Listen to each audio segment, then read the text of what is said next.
In 2006, there was a film that changed the way I would think forever. It changed the way Pixar addressed the film industry, and it changed what an animated movie could be. The film I'm talking about, as you know, is Cars.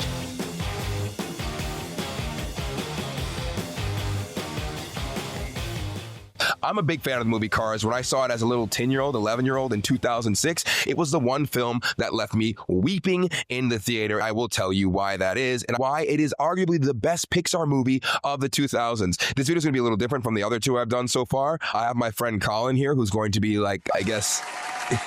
Go sit down. I have my friend Colin here. You can hear him. Say hello, Colin. Hello, how are we? And we're going to be going through some of the things that make Cars special and make it such an outstanding film. However, the way we're going to do this is by touching on a few things that I personally feel very strongly about, which is the business or operation side of how the movie was made, as well as the psychological elements that go into the film and the relational dynamics. And then at the very end, I want to ideally give you guys some things that you can walk away with and maybe apply to your own life. So Colin's going to be here as we go through these things and help guide this conversation into Cars and what I personally think makes Cars the best movie of the 2000s. If we start off, what even was the landscape of the 2000s? And we're talking specifically about Pixar movies. You had other films. I believe we had The Incredibles. Incredibles came out 2007, right? Well, remember, the first was Monsters, Inc. 2001 was Monsters, Inc. Monsters, Inc. That's a hard competitor. I think that was the real start of like, yeah, this is a movie that's kind of for both. A lot of them, I mean, because before the 2000s, you had Bug's Life and Toy Story. And those movies were largely aimed at kids. They were like really good kids movies. But when the 2000s came along, starting with Finding Nemo, you got the intro to a movie that was like, yo, what are we doing here? Killed off the whole family in the first 5 minutes. It was Monsters, Inc. in 2001. And then I believe you had Finding Nemo in 2003. And then after that, we had The Incredibles. The Incredibles 2004. Wow, they're banging these out. Which changed a lot for everyone. What did it change, Colin? I think the human body was really able to show its true potential. It was stretched to new lengths. Really did. They really had no business making Mrs. Incredible do all that. And I'm not mad about it. Maybe I'll reconvince myself through this film that maybe Cars wasn't the best. Honestly, after Cars, right after was Ratatouille. Which Ratatouille was a great film, I will say. However, the downsides of Ratatouille, I feel like the soundtrack didn't really hit for me. I'm a big music nerd. I very much enjoy music. And the soundtrack for Ratatouille had like one good song, which is great. And then they did WALL-E. WALL-E was right out. Now, I did not hate WALL-E, but it didn't really deliver like the other films had at the time. I think 2005 DVD sales hit their peak. Shortly thereafter, it started its immense decline. Same with music. The same, kind of had that same sort of factor, right? Yeah, because you're going away from the physical markets of DVDs and CDs, and then streaming was just starting to happen at the time. There were a few streaming services that happened, and it obviously wouldn't hit its full swing. This was a very interesting time for the movie industry as a whole to start doing these kind of things. And also, I think the landscape was starting to be dominated more so by sequels as well. You had a lot of franchise films that were coming out at the time. I believe X-Men was seeing like X-Men, was it Days of Future Past? No, what was it? It was in that... Oh, Ice Age definitely was on its like fourth movie. Yeah. I believe X-Men was on one of them. You work in the film industry, so you have a very... Part of what they used to do before this was they actually had to have rolls of film. Yeah. Like when you see 70, 35 millimeter, all of that stuff is real film. So this timing was when Sony... all those big major... We're switching to digital. This was the start of when you could start to be like... It was the beginnings of Netflix. Of Netflix and doing things digitally, which is a very interesting time. The other thing about the landscape at the time was box office domination was just starting to occur by animated films, because you had a lot of movies that were IP, like Pirates of the Caribbean, that were already working and stuff like that, that did massive numbers that year, I believe. But then also you had movies like Over the Hedge, which was great by DreamWorks. And I think Shrek 1 had happened in maybe 2002 or something like that. I think, and Shrek 2 came out, was it 2004? Something right now. So this was when animation was just starting to get its push, thanks to Pixar showing people what animation could be. I was doing research at the time about Steve Jobs and his legacy. He owned Pixar and was part of the reason for their success. He financed a lot of Pixar, and they came up with the movie Bug's Life. DreamWorks released the movie Ants, which was a direct competitor. So Cars is coming up on this wave of digital animation, which is like, yo, is this mostly for kids? Is it for adults? And Cars rode this wave perfectly, that I feel like was like, oh, it is both for kids and adults. One of the jokes from the movie Cars, which I did not get till I was an adult at the very beginning. So Lightning McQueen, we're your biggest fans. We're your biggest fans. He's like, thank you. And then they flash their headlights. We're like your biggest fans. As a kid, I was like, They're his biggest fans. As an adult, I'm like, did they just flash him? And then there's the other joke where it's like, I drive on a track and it's always lit, so I don't need headlights. And the other car's like, oh, so's my brother, but he's still always lit, or something like that. Race cars don't need headlights because the track is always lit. Yeah, well, so's my brother, but he still needs headlights. The landscape for the time was like still experimenting with what is that perfect line between this is for kids versus for adult versus for everybody. And I feel like Cars really threads that line because it's almost 20 years old. Damn. You can go back and watch the movie. 20 years, this 2026 will be the 20th anniversary. Go back and watch the movie and it still holds up as an adult. I mean, just from a business perspective, the landscape of it all, that is why I believe that it's one of the reasons that it's still so great to this day and was one of the monumental films for Pixar. So these were all coming out 99, 2002, 2004. So you're going up against these huge live action movies as well. They were just coming out with movies at a time when animation, usually you need a couple of years of development. This was the longest time that a movie spent in development. I believe it was in production for 4 years. It was also in development for like 6 years. For a little bit of context, going to see the movie Cars, before we get into the emotional elements of why this movie stands out and why I believe it's so great, I was like 10 years old going to see this movie. And I just loved Disney at the time because we had, again, Monsters, Inc. was great. Bugs Life was great. Toy Story 1 and 2 were great. And I'm like, oh, what's this going to be? The promotion for it, I believe, was kind of minimal. I think they showed maybe like, it was like really like, it was quiet. I mean, it wasn't quiet, but like they didn't show you what it was going to be about. I feel like I also remember hearing, is this like a little kid's movie? Right. And then whenever you get into the movie theater, you sit down, it's like, oh, they're all cars. There's an entire world of cars, which brings up a lot of questions about how does this work? Do cars give birth? Why do the cars have tongues? Do they need to drink water? Do they drink oil? The gas fill up scenes. What is going on there? What does that feel like? It brought all these questions, but emotionally for me, honestly, that was the first time I remember sitting in a movie theater bawling my eyes out.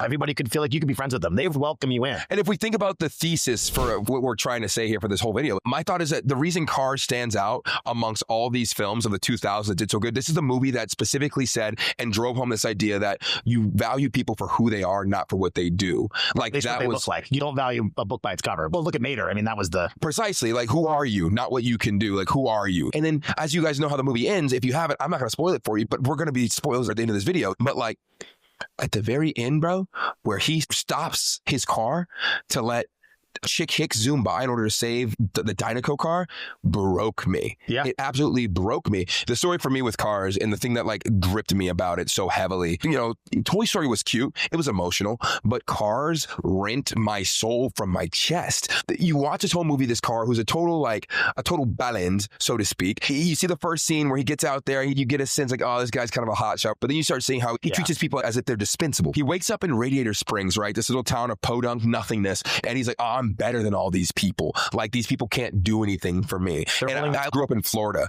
right? Where everybody kind of has a similar energy. There's nothing big shot about Florida for the most part. And now I live in Los Angeles, California, where whenever you meet people at a party, everybody's like, who are you? What do you do? What brand deals have you gotten? What sponsors have you gotten? I relate to both sides of this coin. I totally get that Lightning McQueen attitude of like, we're in the big leagues here. We're trying to do something big. And the people of Radiator Springs who are more like, we're just here to live our lives. Life is for living. Slow down, hotshot. He finds himself in Radiator Springs where he's just having to do the time, having to fix the road that he busted up while getting there. And over the course of him being in Radiator Springs, he starts to realize these people have value beyond just their initial appearance or where they're competing or what sponsorships or brand deals they do or don't have. You see him start to come to grips with like, oh, I kind of like these people. There's something beyond their immediate contribution. You get to the end of the movie and he's on the big track about to win the big race. He's going to win it. All of his effort and work, him becoming a better person. Because no one's watching Radiator Springs, by the way. Someone's just stealing. Yeah, absolutely. It's empty. Radiator Springs is getting ransacked at the time. And when he's there, he's on the big screen. He's going to do it. He's about to win the championship. And he's straight up.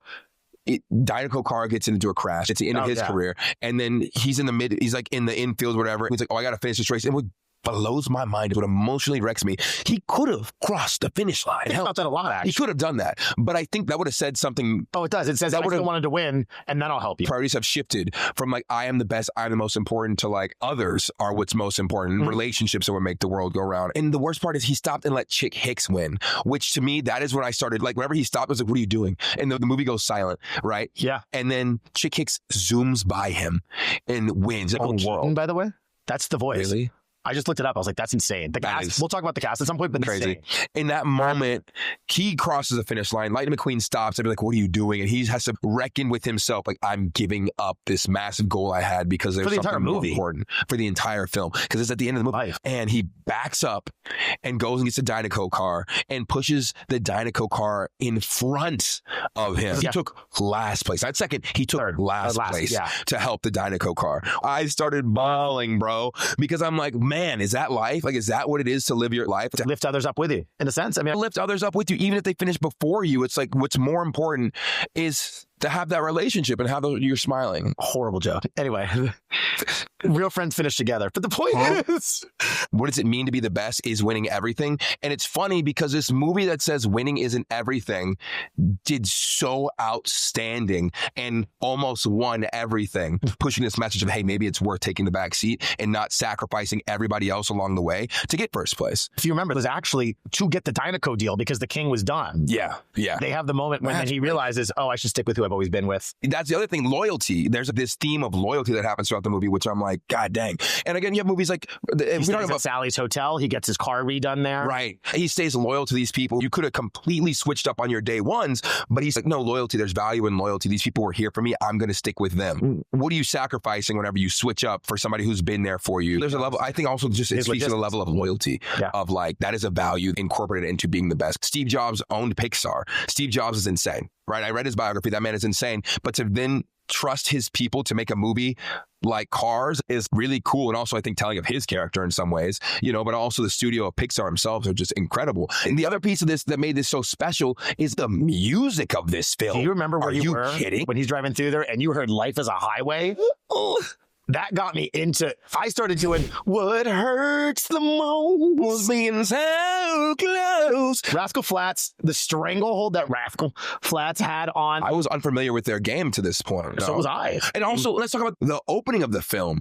Real Gone by Sheryl Crow. When you see something that I don't like, you gotta little. There's a moment, so many moments I have in life because I grew up going to like Disney World a lot. But it's funny because as I've started to grow up, I see these different places. I'm like, wow, Disney really got this place right.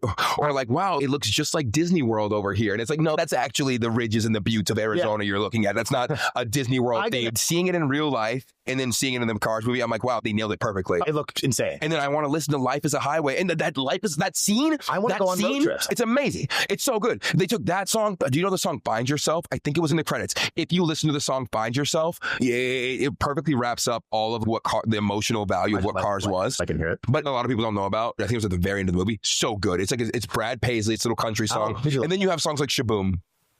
Life could be dream. Life could be dream. Shaboom boom. The music drove home so many of these points so well, which is another reason why I'm like, compared to other Disney 2000s movies, not quite. Then you have The Incredibles, which was an amazing instrumental score, like orchestral cinematic, which was great. It did a great job with that. Monsters Inc. didn't really have the same musical. It didn't stick with me. No, you don't remember them at all. There's definitely somebody that's like, what do you mean? For the 2000, Cars was the one that said back to back to back, like audio bangers to really drive home this movie so very well. Yeah. I think the music was so good, but what we didn't mention is if you think about the story, it's about him building and growing.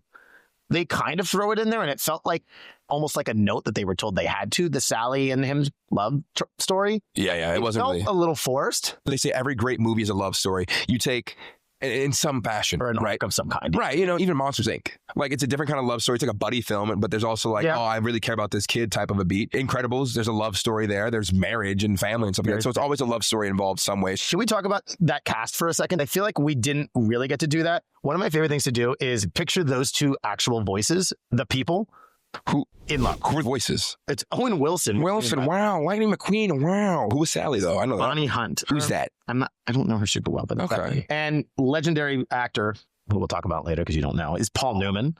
He was Doc Hudson, which is incredible. Tony Shalhoub was Luigi. I don't know who that is. He's the guy from Monk. Oh my God. He was the main guy in Monk. They did a good job bringing this cast together. I think the ensemble was one of the reasons that merchandising from a business perspective was able to do so. I heard they made die casts, collectible action figures of every single car in the world. Digital games weren't as popular yet because like we said at the beginning, the physical world of merchandise was still reaching its peak a year before cars came out with DVDs, CDs, physical, people are still playing with toys. We don't have our iPods yet. jet and everything, right? They blew the doors off with their merchandising. You had Cars t-shirts, Cars vests, you had Cars Crocs, you had Cars shoes, you had Cars socks, you had Cars bed sheets, Crocs, Cars everything. Vroom, vroom. Vroom, vroom. I felt I could go a mile per hour faster in my Crocs in workout mode. I believe you. One of the things that made a difference was they had that little emblem. Lightning McQueen had his lightning bolt in the 95 that made it able to be like you could use it in high, like you make a racer jacket that didn't necessarily show that, oh, this is a kid's movie, but it's like, oh, that's just a cool emblem on a racing jacket. Like the colors too, the red and the yellow. Toy Story, I don't know if they had as many because you had to have the cowboy patches if it was Woody, or like the outer space patterns if you were Buzz. And it's like, I'm not wearing that anywhere as an adult. But with Cars, you could have some like high fashion moments with the Cars like outfits and not really give away the fact that it's like a kid's movie or like a subtle hint towards it. So I think that could be one of the reasons the merchandising went so far. You know, let us know in the comments why you think the merchandising did so well. It's part of the reason they will greenlight movies. They talk about this concept of feeding the beast. As an artist, it's so good to read. And if you have a chance, read it, or we can talk about it on the channel maybe. But I think the cool thing about it, as an artist, you really just follow your creative passion. But the best artists who are able to survive and live off their work also consider the business implications. Animators know this well because you might design a really complex or cool character, but if it's not functional from an animation sense, like it's got too many details, it's hard for the animators to draw them frame by frame. You might lose an entire story because you did not consider, how do I make sure that this thing can work for the animators who are going to be making 1,000 or 1,000,000 frames of this thing. So in a similar standpoint, it's like, okay, we have this great story and these great characters, but where's like the fluffy or poofy like companion character